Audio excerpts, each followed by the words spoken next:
Assalamualaikum warahmatullahi wabarakatuh. Nama saya Muhammad Abi Januar dari kelas B Program Studi Ilmu Kesejahteraan Sosial. Di sini saya akan menjelaskan tentang materi kerukunan antar sara dari mata kuliah Pendidikan Kewarganegaraan. Langsung saja ke materinya.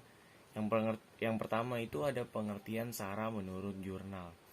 Mengutip dari Jurnal Ilmu Sosial dan Ilmu Politik Universitas Gadjah Mada oleh Heru Nugroho, kepanjangan sara merupakan akronim dari suku, agama, ras, dan antar golongan yang tumbuh dan berkembang dalam masyarakat.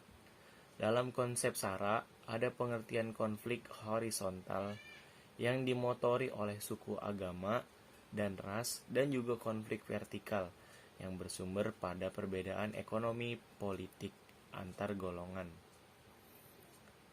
Dalam sejarahnya, banyak rentetan kerusuhan dan konflik selalu didasarkan pada sentimen dan konsep sara. Hal ini dikonstruksikan oleh para pemegang kekuasaan. Mereka cenderung tidak pernah bergeming dari perspektif lain dalam memahami penyebab kerusuhan, kecuali sara yang selalu dijadikan sebagai tersangka utama dan kausa prima dari gejolak sosial tersebut. Selanjutnya ada pengertian sara. Pengertian lain sara. Sara adalah berbagai pandangan dan tindakan yang didasarkan pada sentimen identitas yang menyangkut keturunan, agama, kebangsaan, atau kesukuan dan golongan. Setiap tindakan yang melibatkan kekerasan, diskriminasi, dan pelecehan yang didasari pada identitas diri dan golongan dapat dikatakan sebagai tindakan sara. Tindakan ini mengebiri dan melecehkan kemerdekaan dan segala hak-hak dasar yang melekat pada manusia. Sara dapat digolongkan dalam 3 kategori. Kategori pertama yaitu individual, merupakan tindakan sara yang dilakukan oleh individu maupun kelompok.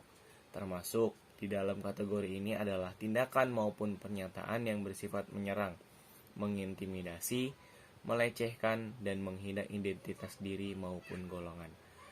Kemudian kategori kedua yaitu institusional, yang merupakan tindakan sara yang dilakukan oleh suatu institusi termasuk negara, baik secara langsung maupun tidak langsung, sengaja atau tidak sengaja telah membuat peraturan diskriminatif dalam struktur organisasi maupun kebijakannya. Kemudian selanjutnya ada kategori ketiga yaitu kultural. Kategori kultural merupakan penyebaran mitos, tradisi, dan ide-ide diskriminatif melalui struktur budaya masyarakat. Dalam pengertian lain, sara dapat disebut diskriminasi yang merujuk kepada pelayanan yang tidak adil terhadap individu tertentu, di mana layanan ini dibuat berdasarkan karakteristik yang diwakili oleh individu tersebut. Diskriminasi merupakan suatu kejadian yang bisa dijumpai dalam masyarakat manusia. Ini sebabnya karena kecenderungan manusia untuk membeda-bedakan yang lainnya. Ketika seseorang diperlakukan secara tidak adil karena karakteristik suku, antar golongan, kelamin, ras, agama, dan kepercayaan, aliran politik, kondisi fisik, atau karakteristik lain yang diduga merupakan dasar-dasar dari tindakan sara. Selanjutnya kemudian ada makna ras.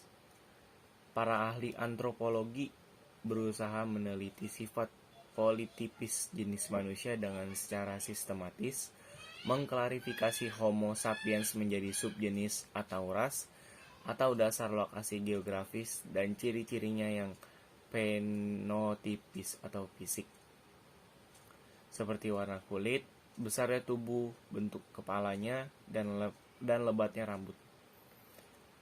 Kedua ada ras sebagai konsep biologis. Dalam arti singkat, ras dapat didefinisikan sebagai populasi sesuatu jenis yang berbeda dalam frekuensi keadaan suatu atau beberapa gen yang berbeda dari populasi lain dari jenis yang sama. Tapi ada 3 hal yang harus diperhatikan. Yang pertama, definisi itu tidak pasti karena tidak ada kesepakatan mengenai beberapa banyak perbedaan genetis yang diperlakukan untuk membentuk sebuah ras.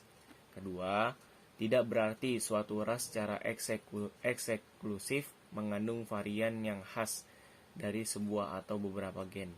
Ketiga, bahwa individu-individu dari ras yang satu belum tentu akan dapat dibedakan dari individu-individu ras yang lainnya.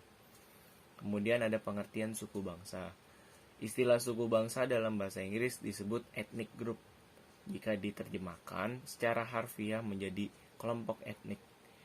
Jika sifat kesatuan dari suatu bangsa berupa golongan, sebaiknya menggunakan istilah suku bangsa saja. Konsep yang tercangkup dalam suatu istilah suku bangsa adalah suatu golongan manusia yang terikat oleh kesadaran dan jati diri mereka akan kesatuan dari kebudayaan mereka, sehingga kesatuan kebudayaan tidak ditentukan oleh orang luar, melainkan oleh warga kebudayaan yang bersangkutan itu sendiri. Dalam kenyataannya, konsep suku bangsa lebih kompleks daripada apa yang diuraikan di atas, karena batas dari kesatuan manusia yang merasa dirinya terikat oleh keragaman kebudayaan itu dapat meluas atau menyempit sesuai dengan keadaan. Misalnya, penduduk Pulau Flores terdiri dari berbagai suku bangsa, yaitu Manggarai, Ngada, Sika, Riung, Nagekeo, Ende, Larantuka. Pada dasarnya, suatu kelompok etnis mempunyai 6 sifat, yaitu sebagai berikut. Yang pertama itu memiliki nama yang khas yang mengidentifikasikan hakikat dari suatu masyarakat, misalnya suku Dayak, Batak, dan Melayu. Kemudian poin yang kedua, memiliki suatu mitos akan kesatuan nenek moyang. Mitos tersebut biasanya terdapat ide dalam kesamaan asal-usul dalam waktu dan tempat tertentu, sehingga kelompok tersebut membentuk suatu kekeluargaan yang fiktif. Misalnya, suku Minahasa memiliki suatu mitos keluarga super yang berasal dari manusia pertama, Towar dan Lumimut. Poin yang ketiga, kelompok tersebut mempunyai ingatan historis yang sama, atau dengan kata lain mempunyai memori masa lalu yang sama seperti para pahlawan, kejadian-kejadian tertentu di dalam hari-hari peringatan suku-suku tersebut. Poin keempat, kelompok tersebut memiliki kesatuan elemen-elemen budaya seperti agama, adat istiadat, bahasa. Poin yang kelima, kelompok tersebut terikat dengan suatu tanah tumpah darah atau homeland, baik secara fisik maupun hanya sebagian keterkaitan simbolik terhadap tanah leluhur, seperti pada kelompok-kelompok diaspora. Yang keenam atau yang terakhir, memiliki suatu rasa solidaritas dari penduduknya. Kemudian selanjutnya itu ada daerah kebudayaan. Suatu daerah kebudayaan adalah suatu daerah pada peta dunia yang oleh para ahli antropologi disatukan berdasarkan persamaan unsur-unsur atau ciri-ciri kebudayaan yang mencolok. Dengan pergolongan seperti itu, berbagai suku bangsa yang tersebar di suatu daerah di muka bumi diklarifikasikan berdasarkan unsur-unsur kebudayaan yang menunjukkan persamaan untuk memudahkan para ahli antropologi melakukan penelitian analisa komparatif. Klarifikasi berdasarkan daerah kebudayaan mula-mula dicetuskan oleh F. Boas. Walaupun konsep itu menjadi terkenal dengan terbitnya buku C. Whistler yang berjudul The American Indian. Dalam buku itu, Whistler membagikan kebudayaan suku bangsa Indian penduduk Amerika Utara ke dalam 9 daerah kebudayaan.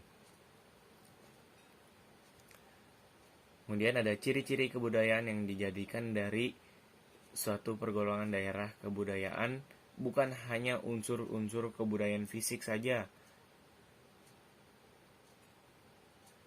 melainkan digunakan untuk berbagai jenis mata pencaharian hidup, yaitu alat bercocok tanam, alat berburu, alat transportasi, senjata, bentuk-bentuk ornamen, gaya pakaian, bentuk rumah, dan sebagainya. Tetapi juga unsur-unsur kebudayaan abstrak seperti unsur-unsur organisasi kemasyarakatan, sistem perekonomian, upacara keagamaan, adat istiadat, dan lain-lain.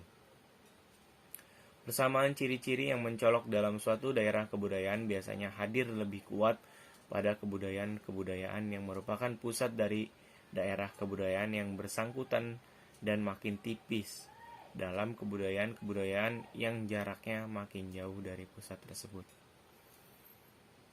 Penggolongan berbagai suku bangsa di Indonesia berdasarkan pada sistem lingkaran hukum adat yang dibuat oleh Van Vollenhoven, yaitu sebagai berikut. Yang pertama ada Aceh, Gayo, Alas, dan Batak. Terus yang ketiga ada Nias dan Batu. Keempat Minangkabau. Terus Mentawai, Sumatera Selatan, Enggano, Melayu, Bangka Belitung, Kalimantan, Minahasa, Sanggir, Talaut, Gorontalo, Toraja, Sulawesi Selatan, Ternate, Ambon, Maluku, Kepulauan Barat Daya, Irian, Timur Timur, Bali, dan Lombok, Jawa Tengah, Jawa Timur, Surakarta, dan Yogyakarta. Yang terakhir itu Jawa Barat. Selanjutnya ada SARA sebagai sumber kemajemukan dan demokrasi. Suku, agama, ras, dan antar golongan yang menjadi kepanjangan SARA adalah realitas sosial yang tidak dapat diletakkan oleh siapapun di dalam masyarakat, baik dalam masyarakat pada jenjang perkembangan tradisional maupun modern. Kenyataan sosial menegaskan bahwa masyarakat-masyarakat di dunia ini terdiri dari berbagai macam etnis, agama, dan golongan. Kenyataan seperti itu tidak jarang menciptakan problem sosial seperti terjadinya masalah konflik dan desintegrasi. Tetapi pada sudut lain,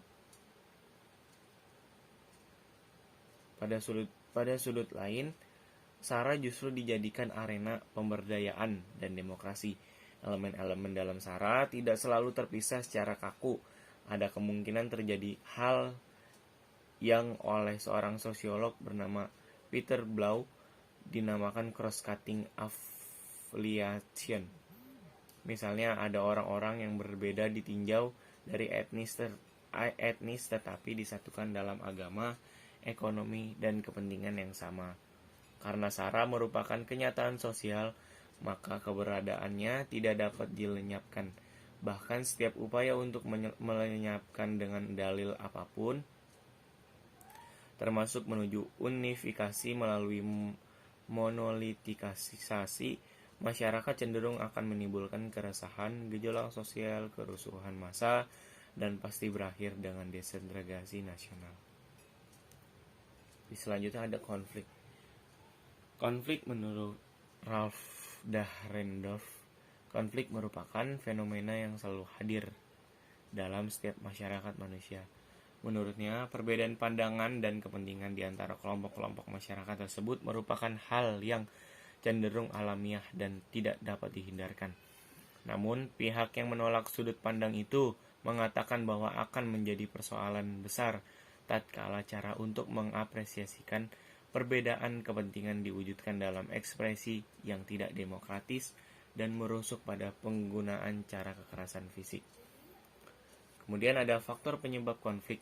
Yang pertama ada perbedaan individu. Setiap manusia adalah individu yang unik, artinya setiap manusia memiliki pendirian dan perasaan yang berbeda-beda satu dengan lainnya. Perbedaan pendirian dan perasaan akan sesuatu hal atau lingkungan yang nyata ini dapat menjadi faktor penyebab konflik sosial. Kemudian yang kedua ada perbedaan latar belakang. Yang kedua ada perbedaan latar belakang kebudayaan sehingga membentuk pribadi-pribadi yang berbeda. Seseorang sedikit banyak akan terpengaruh dengan pola-pola pemikiran dan pemikiran kelompoknya. Pemikiran dan pendirian yang berbeda itu pada akhirnya menghasilkan perbedaan individu yang dapat memacu konflik. Kemudian yang ketiga ada perbedaan kepentingan antara individu atau kelompok. Manusia memiliki perasaan pendirian maupun latar belakang kebudayaan yang berbeda. Oleh sebab itu, dalam waktu yang bersamaan masing-masing orang atau kelompok memiliki kepentingan yang berbeda. Kadang, orang yang dapat melakukan hal yang sama tetapi untuk tujuan yang berbeda-beda. Kemudian poin yang keempat itu ada perubahan-perubahan nilai yang cepat dan mendesak dalam masyarakat. Perubahan adalah suatu yang lazim dan wajar terjadi. Tetapi jika perubahan itu berlangsung cepat dan bahkan mendadak, perubahan tersebut dapat memicu terjadinya konflik sosial. Sekarang ada penyelesaian konflik. Secara sosiologis, proses sosial dapat berbentuk proses sosial yang bersifat menggabungkan atau asosiatif proses dan proses sosial yang menceraikan atau disosiatif proses. Adapun bentuk penyelesaian konflik yang lazim dipakai yakni konsiliasi, mediasi, arbitrasi, koersi, dan detente. Konsiliasi berasal dari kata lain atau conciliatio, yaitu perdamaian, yaitu suatu cara untuk mempertemukan pihak-pihak yang berselisih guna mencapai persetujuan bersama untuk berdamai. Kemudian yang kedua ada mediasi. Mediasi berasal dari kata Latin mediatio, yaitu suatu cara menyelesaikan pertikaian dengan menggunakan seorang pengantara atau mediator. Dalam hal ini, fungsi seorang mediator hampir sama dengan seorang konsiliator. Ketiga ada arbitrasi. Arbitrasi berasal dari kata lain yaitu arbitrium, yang artinya melalui pengadilan, dengan seorang hakim atau arbiter sebagai pengambilan keputusan. Kemudian yang keempat ada koersi. Koersi ialah suatu cara penyelesaian pertikaian dengan menggunakan paksaan fisik ataupun psikologis. Bila paksaan psikologis tidak berhasil, dipaksalah pakaian fisik. Terus yang terakhir ada detente. Detente berasal dari kata Prancis yang berarti mengedorkan. Pengertian yang diambil dari dunia diplomasi ini berarti mengurangi hubungan tegang antara dua pihak yang bertikai. Cara ini hanya merupakan persiapan untuk mengadakan pendekatan dalam rangka perbincangan tentang langkah-langkah mencapai perdamaian.